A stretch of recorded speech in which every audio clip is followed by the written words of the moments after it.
Welcome to the rosanamod Variety Pod. This is your vessel and host, rosanamod, and here we go.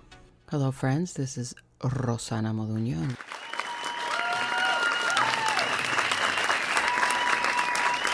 And we are at episode 184. 184. Here we go. And the answer for yesterday, or the other day's trivia, which was 1991, there was a crater in Venus named after a famous woman. And what was she famous for? And the answer is Carmen Amaya. Amaya. She was a famous flamenco dancer from Spain, from Barcelona. If you've never seen her, you want to YouTube her name, Carmen Amaya, and look at her feet. How fast, machine gun fast flamenco. I believe she was the first flamenco dancer to wear a man's suit, like a male dancer suit, those tight little pants with the little bolero, those little jackets. She wore dresses too, but she was well known for wearing man's clothes, and you could see her feet better when she's wearing the pants because you couldn't really see them with the dress. Amazing dancer that she was.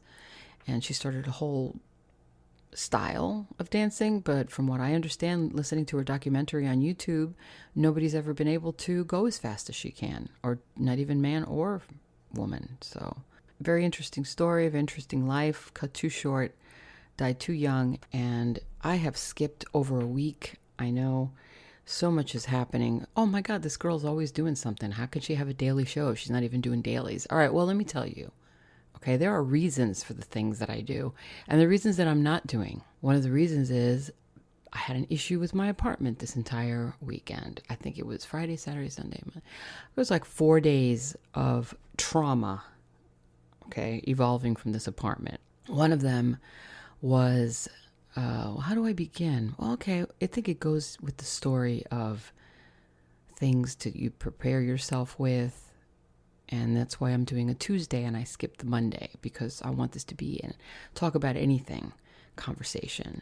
So the show today is going to be about how to prepare yourself, common sense things that you should know about your apartment or about your home, and things that you should have handy and ready in emergencies such as the one that I had experienced this last week. I'm getting ready for work. I'm getting ready to leave.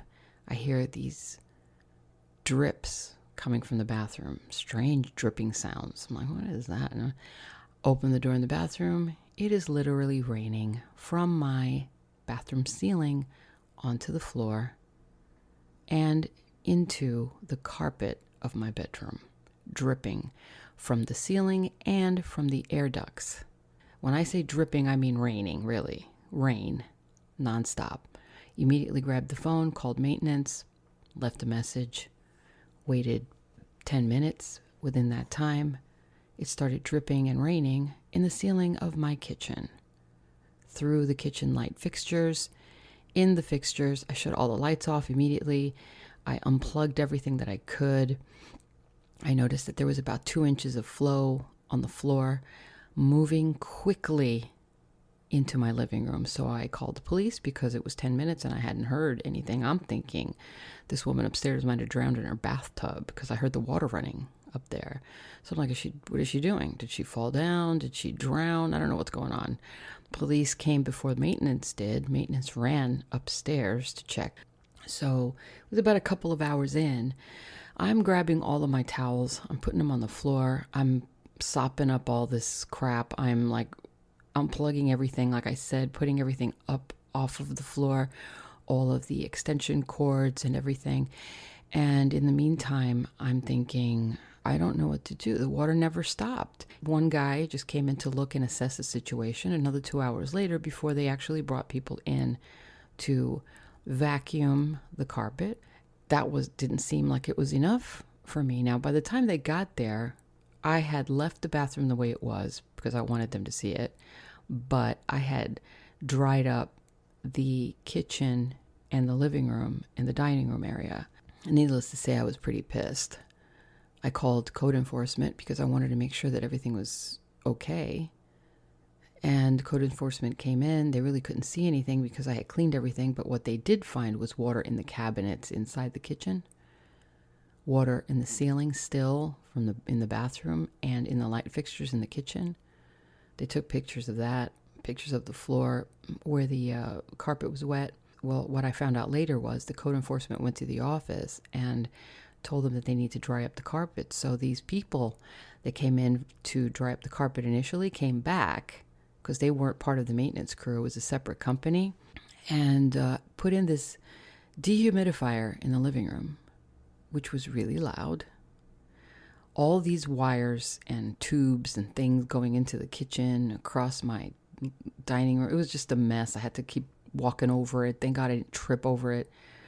Then they had another machine that went underneath the carpet. They had to lift up the carpet in the corner, put it underneath and turn it on, which was even louder. So it sounded like jet planes in here in the living room. I'm not going to sleep through that. Come to find out, I talked to the neighbor upstairs. She came down. Oh, I'm sorry. I didn't know. Okay, well, what happened? Well, I flushed the toilet and then it just wouldn't stop. So she just didn't know what to do and just let it flow. She didn't call anybody, didn't call maintenance, didn't call police, nothing. She just didn't call anybody. She just thanked me for calling somebody because she didn't have the phone number of where she lives. So she has no idea what the phone number is where she lives. There's no Google on your phone, honey. You can't dial Google and say, where do I live? And find out the number so you can call maintenance. So that was like the first thing you should do, is actually know the number of where you live, which I think most people know anyway. Of course, I got stuck with the ignoramus who doesn't know how to dial a number. So the machines had to stay on for 3 days, and I couldn't sleep here. So I ended up going to my parents' house, which that was fun. They don't have a giant king-size bed like I do. They have this little cot that folds up for guests, and then you can imagine the sleep I had. So when I came back home, I decided I'm going to make a list of things as an emergency. And I started looking through my place, and I found a pantry. Now, I have a pantry. Everybody's got a pantry. That little closet that's in your kitchen. I'm feeling like I'm losing my voice again. You have cabinets already, so I don't know. Well, anyway, the pantry. I use it for an emergency locker. Now, I already have episode 138 is a emergency hurricane locker. And I give you a list of a bunch of things that you could put in there in case you are caught in a hurricane. You don't have to go scrambling through your desk or through your closets or stuff and think, oh, where's the flashlight? It's in the drawer, honey. Where's the batteries? It's in the other drawer, honey. What happened to the paper towels? I don't know. Where are the car keys? All that stuff. You have it all in one place. So this is my idea. You never know. It doesn't have to be flood. It could be something like this, like some moron doesn't know how to turn off a damn valve on the toilet. Or it could be maybe your lights go out or your electricity goes out, whatever. You don't have a hurricane locker, you keep it in your pantry. This is the stuff that I did, okay? First aid kit I have in the pantry. It was in the bathroom, now it's in the pantry. Plastic gloves, always. Towels, something that I didn't think of until this happened. A bunch of old towels, like the stuff that I throw out because it's got stains on it from hair dye or, just dirty stains or paint stains or something. I throw them away. Now I know not to, because that way I would have saved myself the agony of having to use new towels to clean up my flood, Clorox, Clorox bleach, a pail or a bucket, a mop. I have a Swiffer. I don't have a mop. So I had to use the Swiffer with, wrapped in towels to actually clean up, which was not easy to do, if you know what a Swiffer looks like and how it swivels around. Not easy. Also, cleaners like sprays, Lysol 409, fantastic. Mr. Clean. Cleaners like also Febreze, things for smells. Because once you finish cleaning, like me, when I finish using bleach, it smells like bleach. Sometimes it's not nice to smell bleach. Some people like it. I don't. So I'd rather have Febreze smells. So have have a Febreze spray for sure. You can use it all over your sofas, your curtains. It's going to make everything smell nice and fresh. Scented candles. I always have scented candles. I also have smelts. That's the best for me. That works really well. And then I have this thing called a light box. Now, a light box, I made that myself. It is a box with lights in it. That way I know anytime I need a light source, I'm going to look in this box. That's how I organize. So I don't have to label it. I already know what the bin looks like. And I put my lights in there. My candles go in there. My flashlight. My light bulbs. Matches. Barbecue lighters. For like barbecue, the long ones that I use for candles. And then batteries for the flashlight. They all go in there. I also have my car keys, my wallet, and my purse are now in that pantry. Why?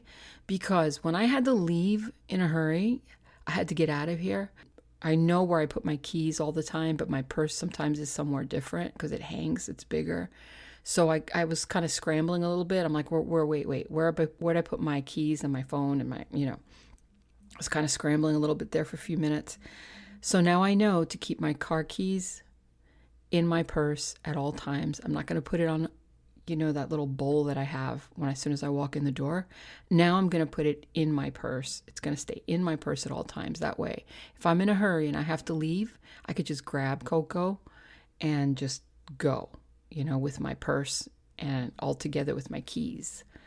Another thing is the leash, the dog leash. Put that in there too. Garbage bags. Got to have garbage bags always because that's how I put all my junk away and my wet towels. That's where they all went. And duct tape is always necessary in case you need it, like even just to put plugs up, which is coming up in a minute. Scissors, box cutters, glue, crazy glue, always have crazy glue handy. Extension cords off the floor. This is where the duct tape comes in. Now, my tip to you is always keep them off the ground. It's even better in a way for your kids if you have like little kids at home or if you have pets. It's even safer just to keep them off the ground anyway. So why not? Just get a little plastic box or something and set it up on top if you can't set it up on like maybe the bottom part of your desk. Like my desk is pretty big. It's a drafting table, actually. It's a drafting table, art table that also folds down flat for my work area, for my office area right here. So keep that off the ground. Tower, your PC tower, keep that off the floor always. If you don't, or you can't because you're podcasting and maybe you don't want to have your tower on the desk because it creates noise or vibration, invest in an arm for your microphone. Like I told you before in my other episode about my review of my Pyle arm, Pyle, that I bought. I paid $20 for it. It came with a bunch of stuff. And it holds up my microphone, which is a Blue Yeti. And it's pretty heavy, so it works fine. Last but not least, slippers and shoes. Why? Here's another reason. I was dressed and ready to go. I wonder what would have happened if this happened like 2 o'clock in the morning and I was asleep. First of all, I might not have heard it. I might have woken up to a fried dog. I mean, let's face that. Who knows what would have happened? I might have put my feet on the ground and gotten electrocuted. I mean, really. If this had happened at 2 o'clock in the morning, I wouldn't have had any shoes on. I wouldn't have even been dressed. So, my robes and things were in the bathroom. I wouldn't have been able to get to the bathroom to get to my robes. So you might want to have something like that in there, like some kind of robe and shoes. Plastic shoes, preferably plastic-soled shoes, just in case you are dealing with an electrical issue. It's always good to be prepared, And then last but not least, a weapon. I know that sounds crazy. Wow, Ro, really? Well, my weapon is with me when I sleep. That's just what I do. It's something that I'm used to, and it's at arm's length, actually wrist length, and I could just take it out, and if anything happens or if anybody comes into my bedroom that shouldn't be there, then he's just not going to be there anymore because that's, survival, right? But if you don't have, a weapon or a pistol, you can definitely have something in that closet. Or if you have an extra one, you might want to put it in that pantry next to all of your stuff. It's good to be prepared. I'm not just looking at it as what happened to me. I'm looking at it as, what if, there's an emergency outside of your home that might compel someone to come into your home, like maybe a blackout in the whole block. Maybe somebody decides, hey, I know that woman lives alone in that corner house over there. Let's just break into her window. Alarms aren't going to work because all the electricity's out.